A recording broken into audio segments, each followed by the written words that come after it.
So in this video we will discuss about classical waterfall model of software engineering. Say how is the classical waterfall model. As I've created this structure, see the steps of feasibility studies, requirement analysis, design, coding, and then testing and maintenance.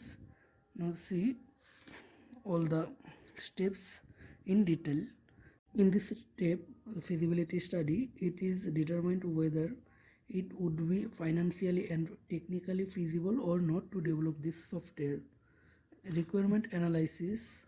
In this step, the exact requirements of the customer is noted, and the noted document is called SRS, that is Software Requirements Specification.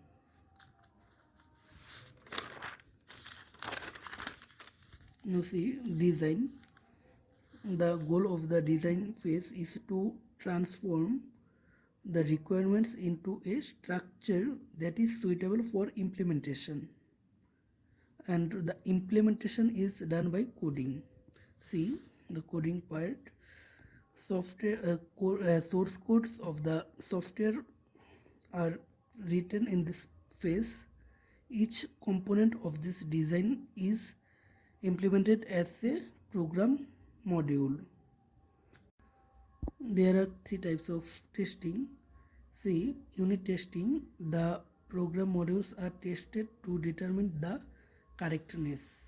Then integration and system testing. Integration testing is testing each time after integrating or combining the modules.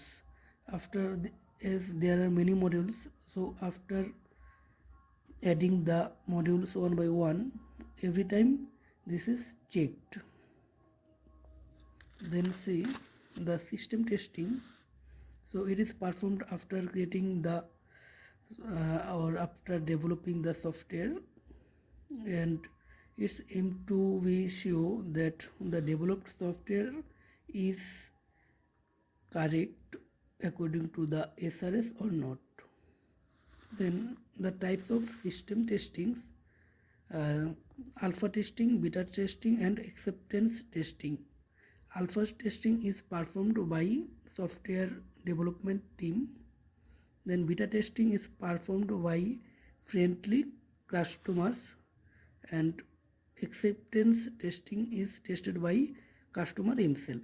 Maintenance is very important for software, as there exist many errors. So correcting the errors and improving the software